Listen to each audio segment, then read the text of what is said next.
But in today's Focus on Your Health, Teresa Snow shows us a survivor who's made great strides. Focus on Your Health is sponsored by MU Healthcare.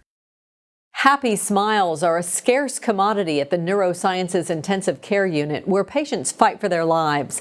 That's why a recent reunion was so special.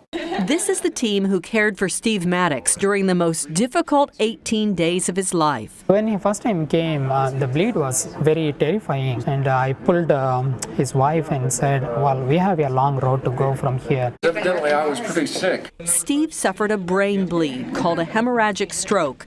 The cause? Likely a common one, high blood pressure. He was fortunate that when it happened, his coworkers recognized the symptoms. He had a headache, slurred speech, and trouble with his balance. I couldn't really walk straight, so they said, I think he's having a stroke, and they called 911.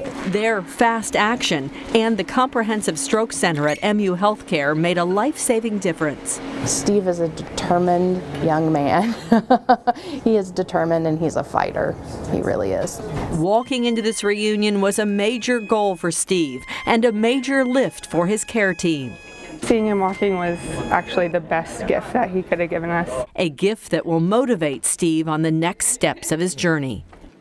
Joining me now is Dr. Prem, the medical director of the Neurosciences ICU at MU Healthcare. It is a specialized team. You're one of only 2 neurointensivists here at MU Healthcare and in the region. Yeah, we are one of the few academic referral center that have the capacity to have the neuroscience ICU, and our neuroscience ICU is a very specialized ICU that take care of patients with acute neurological illness such as stroke, bleed in the brain, and brain tumors, seizures, and people with head trauma. Steve's doing well and he's young. What does the outlook look like for him?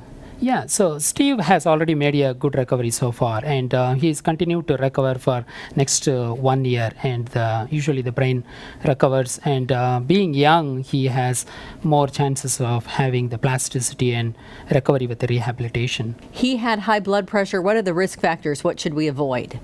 Probably excessive smoking and excessive alcohol consumption, and perhaps using illicit street drugs such as cocaine and amphetamines, and people using blood thinners for medical reasons. They are also at a high risk. Okay, good to know. Thank you very much, Dr. Prem.